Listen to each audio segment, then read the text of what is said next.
ঐতিহাসিক চতিয়া থানার সংরক্ষণ করবে রাজ্য সরকার, জানালেন মুখ্যমন্ত্রী ডক্টর হিমন্ত বিশ্ব শর্মা। 1942-এর 20 আগস্ট স্বাধীনতা আন্দোলনের সময় আসামের চতিয়া থানায় প্রথম তেরঙ্গা জাতীয় পতাকা উত্তোলন করেছিলেন স্বাধীনতা সংগ্রামীরা। কিন্তু আসামের এই গৌরবজনক ইতিহাসের কথা আজকের প্রজন্ম জানে না। তাই সরকার সিদ্ধান্ত নিয়েছে স্বাধীনতা সংগ্রামের এই গৌরবজনক ইতিহাসের কথা বর্তমান প্রজন্মের কাছে পৌঁছে দিতে রাজ্য সরকার পুরনো চতিয়া থানাকে একটি ঐতিহাসিক স্থান হিসাবে গড়ে তুলে এর সংরক্ষণ করবে। আজ বিধানসভায় এই কথা জানালেন মুখ্যমন্ত্রী ডক্টর হিমন্ত বিশ্ব শর্মা। তিনি বলেন, আজকের প্রজন্ম জানে না 1942 সালের 20 আগস্ট বিশ্বনাথ চারিয়ালি, জামপুরিহাট, চতিয়া এবং আশপাশের এলাকার প্রায় 3000 মানুষ আঙ্কাই চতিয়া থানায় হানা দিয়ে ব্রিটিশ পতাকা নামিয়ে ভারতের জাতীয় পতাকা উত্তোলন করেছিলেন।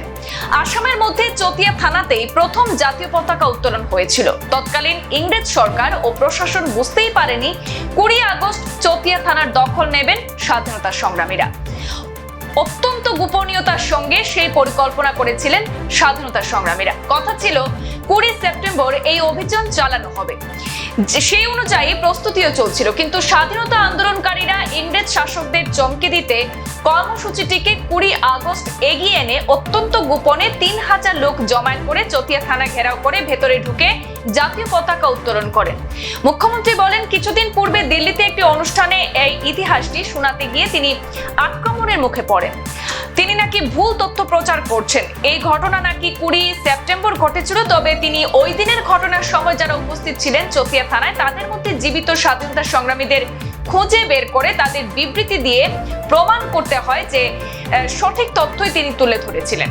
আসলে আসামের মানুষ এইসব ঘটনা সম্পর্কে অবগত নন বলে ভুল বোঝাবুঝি হচ্ছে বলে জানান মুখ্যমন্ত্রী। তবে চতিয়ার বিধায়ক পদ্ম হাজারিকা 20 আগস্ট দিনটিতে স্মরণে রাখতে প্রতি বছর পুরন চতিয়া থানায় অনুষ্ঠানের আয়োজন করছেন। রাজ্য সরকারের সিদ্ধান্ত নিয়েছে এবার পুরন চতিয়া থানাকে ঐতিহাসিক স্থান হিসাবে সংরক্ষণ করবে। সেখানে 24 ঘন্টা জাতীয় পতাকা উত্তোলন থাকবে এবং অনির্বাণ শিক্ষার ব্যবস্থা করবে। পতাকা উত্তোলন এটা ঐতিহাসিক ঘটনা রূপে স্বীকৃতি পাই আছে। আমি সকলোৱে জানো যে স্বাধীনতা আন্দোলনৰ বিশেষকৈ কুইট ইণ্ডিয়া মুভমেণ্টৰ সময়ত জ্যোতিপ্ৰসাদ আগৰৱালাৰ পৰামৰ্শত স্বাধীনতা সংগ্ৰামীসকলে তিৰংগ পতাকা উত্তোলনৰ বাবে 1942 চনৰ 20 ছেপ্টেম্বৰ তাৰিখটো নিৰ্ধাৰণ কৰিছিল।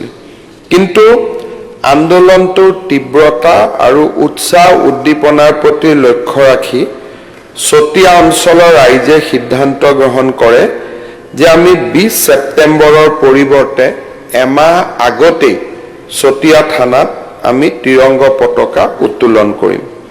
স্বৰ্ণলতা মহন্ত, হীৰাৰাম বৰকটকী আৰু ডিম্বেশ্বৰ হাজৰিকাৰ দৰে সাহসী ব্যক্তিসকলৰ অংশগ্ৰহণে এই অভিযানক শক্তিশালী কৰি তুলিছিল। 1942 চনৰ 20 আগষ্টত এই অভিযানৰ বাবে সৰ্বসাধাৰণৰ মাজত সচেতনতা আৰু সজাগতা সৃষ্টি কৰিবলৈ অসংখ্য বৈঠক, আলাপ আলোচনা আৰু সভা সমিতিও অনুষ্ঠিত কৰা হৈছিল। 20 আগষ্ট তাৰিখে চতিয়া হাইস্কুলৰ শিক্ষক শিক্ষয়িত্ৰী ছাত্ৰ ছাত্ৰীৰ সবল নেতৃত্বৰ অধীনত এটা বৃহৎ সমদল চৰাইজনীয়া হাস্পাতালোদেৰে শান্তিপূৰ্ণভাৱে আগবাঢ়ি ৰেল লাইনৰ কাষে কাষে কছাৰী গাঁও, হাজাৰীমল, বৰভূঞা গাঁৱৰ মাজেৰে আৰু মৰনৈ নদীৰ পাৰে পাৰে গৈ অৱশেষত চতিয়া আৰক্ষী থানাত উপস্থিত হয়। এই গোটেই লোকসকলে আৰক্ষী থানাখন চাৰিওফালে আৱৰি ধৰে আৰু তাৰ মাজতেই দেবেন বৰকটকী আৰু চেনিধৰ দাসে আৰক্ষী থানাত তিৰংগ পতাকা উত্তোলন কৰিবলৈ সক্ষম হয়। এই অভিযানত চতিয়া, নাগশংকৰ, জামুগুৰিহাট, বিশ্বনাথ চাৰিআলিৰ প্ৰায় 3000 লোকে অংশগ্ৰহণ কৰিছিল। এই শোভাযাত্ৰাত শিক্ষক শিক্ষয়িত্ৰী, ছাত্ৰ ছাত্ৰী, কৃষক, বনুৱা, যুৱক যুৱতী, মহিলা, ব্যৱসায়ীকে ধৰি সকলো শ্ৰেণীৰ লোকে অংশগ্ৰহণ কৰিছিল। শান্তিৰ পতাকাকে ধৰি শতাধিক পতাকা লৈ তেওঁলোকে শ্লোগান দিছিল। থানাত আৰক্ষীৰ হস্তক্ষেপৰ পিছত বিমান চন্দ্ৰ বৰাৰ অধ্যক্ষতাত আৰক্ষী থানা চৌহদত এখন সাধাৰণ সভা অনুষ্ঠিত হৈছিল। বলোৰাম বৰমুদৈ, ডিম্বেশ্বৰ হাজৰিকাৰ লগতে স্বৰ্ণপ্ৰভা মহন্তই হাতত এখন ডাঙৰ পতাকা লৈ শোভাযাত্ৰাৰ নেতৃত্ব দিয়াৰ উপৰিও ছাত্ৰ ছাত্ৰীসকলে হাতেৰে নিৰ্মিত কাগজৰ পতাকা লৈ শোভাযাত্ৰা কৰিছিল।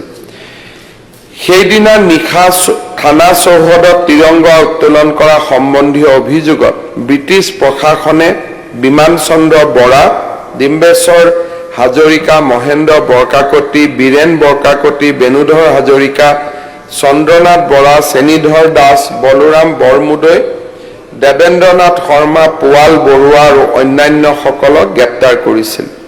থানাত আলোচনাৰ অন্তত এখন সাধাৰণ সভা অনুষ্ঠিত হয় আৰু পিছত মুক্তিকামী ৰাইজে গহপুৰ আৰু ঢেকিয়াজুলি থানাতো পৰৱৰ্তী সময়ত পতাকা উত্তোলনৰ সিদ্ধান্ত গ্ৰহণ কৰে।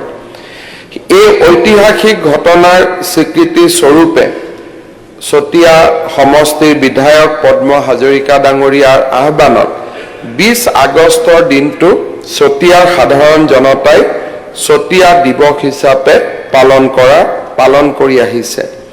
2024 চনৰ 20 আগষ্ট তাৰিখে তৃতীয় চতিয়া দিৱস উদযাপন কৰা হয়। ৰাজ্য চৰকাৰে চতিয়াক ঐতিহ্যমণ্ডিত আৰক্ষী থানা হিচাপে ঘোষণা কৰি পুৰণি চতিয়া আৰক্ষী থানা প্ৰাংগণত চতিয়া বিধানসভা সমষ্টিত মাননীয় বিধায়ক পদ্ম হাজৰিকা দেৱৰ দ্বাৰা পতাকা উত্তোলনেৰে সেই দিনটোৰ কাৰ্যসূচী আৰম্ভ কৰিছিল। সিদিনাখন NCCৰ কেডেটসকলেও মাৰ্চ পাষ্টত অংশগ্ৰহণ কৰিছিল আৰু পিছত এখন সুন্দৰ মুকলি সভাও অনুষ্ঠিত কৰা হৈছিল। অধ্যক্ষ মহোদয় পদ্ম হাজৰিকা ডাঙৰীয়াই যিটো বিষয় আজি উত্থাপন কৰিছে, স্বাভাৱিকভাৱে 20 আগষ্টৰ দিনটো স্বাধীনতা সংগ্ৰামৰ এটা উল্লেখজনীয় দিন আছিল। কিন্তু আমাৰ নৱপ্ৰজন্মৰ মাজত এই বিষয়ে চিন্তা চৰ্চা আৰু জ্ঞানৰ সীমিত যিটো ৰূপ তাক মই নিজেও এবাৰ উপলব্ধি কৰিছিলোঁ। নতুন দিল্লীত অনুষ্ঠিত এখন সভাত মই চতিয়াৰ আৰক্ষী থানাৰ ঘটনাটো উল্লেখ কৰিছিলোঁ। যেতিয়া মই চতিয়া আৰক্ষী থানাৰ ঘটনাটো উল্লেখ কৰিছিলোঁ, বাহিৰত ক'ব নোৱাৰাকৈ আৰু পিছদিনাখন গোটেই অসমৰ বাতৰি কাকতবিলাকত মোক উপলুঙা কৰিছিলে যে হিমন্ত বিশ্ব শৰ্মাৰ স্মৃতি শক্তি বেয়া হৈ গৈছে, হিমন্ত বিশ্ব শৰ্মাই এইটো ক'ৰ পৰা ঘটনা আনিলে। তেতিয়া মই আকৌ পদ্ম হাজৰিকা ডাঙৰীয়াৰ লগত কথা পাতি জীৱিত অৱস্থাত পতাকা উত্তোলন কৰা যি ব্যক্তি জীৱিত হৈ আছিল তেওঁলোকৰ দ্বাৰা তাক মোৰ কথাটোক এক প্ৰকাৰ স্বীকৃতি দিয়াবৰ বাবে মই এটা যত্ন কৰিবলগীয়া হৈছিল। এটা দুটা টিভি চেনেলক মই ৰিকুৱেষ্ট কৰিবলগীয়া হৈছিল যে আপোনালোকে চতিয়াৰ এই ঘটনাটোৰ বিষয়ে এতিয়াও তাত এই সংগ্ৰামীসকল জীয়াই আছে, তেওঁলোকৰ পৰা আপোনালোকে এটা ইণ্টাৰভিউ লওক। আৰু সিদিনাখন ৰাতিপুৱা ময়ে এক প্ৰকাৰ মানসিক হেঁচাত আহি গৈছিলোঁ যে ক'ৰবাত মোৰে ভুল হৈ গ'ল নেকি, আৰু এক প্ৰকাৰ সকলো সাংবাদিকে লগ হৈ ৰাতিপুৱা মোক যথেষ্ট উপলুঙা, ৰাতি টিভিত নিউজৰ পৰা ৰাতিপুৱা পেপাৰলৈকে মই নিজেই বহুত উপলুঙাৰ সন্মুখীন হ'লোঁ। গধূলি যেতিয়া গৈ চতিয়াৰ ৰাইজে নিৰ্ভীকভাৱে কথাখিনি ক'লে তেতিয়াহে বিষয়বস্তুটো সামৰণি পৰিলে। মই অসম চৰকাৰৰ সাংস্কৃতিক বিভাগক এটা পৰামৰ্শ দিম যে স্বাধীনতা আন্দোলনৰ এনেকুৱা বহুত সৰু বৰ ঘটনা আছে যাক আমাৰ নতুন প্ৰজন্মই এতিয়াও নাজানে। বহুতখিনি ঘটনা আছে, অসমতে বহুবিলাক ঘটনা সংঘটিত হৈছিল, অসমৰ ৰাইজে সাহসেৰে ইয়াক স্বাধীনতা সংগ্ৰামত অংশগ্ৰহণ কৰিছিল। মই ভাবোঁ চতিয়াৰ দৰে ঘটনাবিলাকক লিপিবদ্ধ কৰি এখন ভাল পুথি যি নেকি অসমৰ সকলো কলেজ অনুষ্ঠানলৈকে আমি দিব পাৰোঁ, তেনেকৈ এখন পুথি আমি প্ৰকাশ কৰাৰ প্ৰয়োজন। মই ৰাজ্যৰ সাংস্কৃতিক মন্ত্ৰী ইয়াত উপস্থিত আছে, তেখেতক মই অনুৰোধ কৰিম। আৰু চতিয়াৰ 20 আগষ্টৰ দিনটো আমি ৰাজ্য চৰকাৰৰ পৰা এই গোটেই দিনটো পালন কৰাৰ বাবে আমি সিদ্ধান্ত ল'ম, যাতে চতিয়াত আমি এই দিনটো আমি ৰাজ্য চৰকাৰৰ পৃষ্ঠপোষকতাত, যিটো এতিয়া বিধায়ক মহোদয়ৰ পৃষ্ঠপোষকতাত হৈ আছে, তাক আমি ৰাজ্য চৰকাৰৰ পৃষ্ঠপোষকতাত 20 আগষ্টৰ দিনটো আমি পালন কৰাৰ বাবে সিদ্ধান্ত ল'ম। 20 আগষ্টৰ দিনটো আমি ৰাতিপুৱা বাতৰি কাকত আদিত বিজ্ঞাপন দিব পাৰোঁ, চতিয়াত আমি অনুষ্ঠানটো পালন কৰিব পাৰোঁ। আৰু চতিয়াৰ পুৰণি আৰক্ষী থানাখনতো আমি 24 ঘণ্টাই জাতীয় পতাকা উৰুৱাই ৰখাৰ এটা প্ৰকল্প কৰিব পাৰোঁ, য'ত নেকি পতাকাখন 24 ঘণ্টা নামি নাযায়, সুন্দৰ পতাকাখন থাকিব, ডাঙৰ পতাকা থাকিব, আৰু এই 24 ঘণ্টাই প্ৰজ্বলিত হৈ থাকিব। এই ধৰণৰ আমি এটা ভাল এটা মডাৰ্ণ আৰু ট্ৰেডিশ্যনেল টেকনলজিক লগাই এটা ভাল ব্যৱস্থা কৰাৰ বাবে আমি ব্যৱস্থা ল'ম। আৰু এইবাৰ চতিয়াত গ'লে মই নিজেও এবাৰ তাতে ৰখি পেলাই গোটেই কথাখিনি কি ধৰণে কৰিব পাৰি বিধায়ক মহোদয়ৰ লগত আলোচনা কৰি তাক কৰাৰ বাবে আমি যত্ন কৰিম। মই পুনৰবাৰ পদ্ম হাজৰিকা ডাঙৰীয়াক এই বিষয়বস্তুটো উত্থাপন কৰাৰ বাবে ধন্যবাদ জনাই মোৰ বক্তব্য সামৰণি মাৰিছোঁ। ধন্যবাদ। সংবাদ এই পৰ্যন্তই, ফিৰছি পৰবৰ্তী অন্যান্য আপডেট নিয়ে। ধন্যবাদ।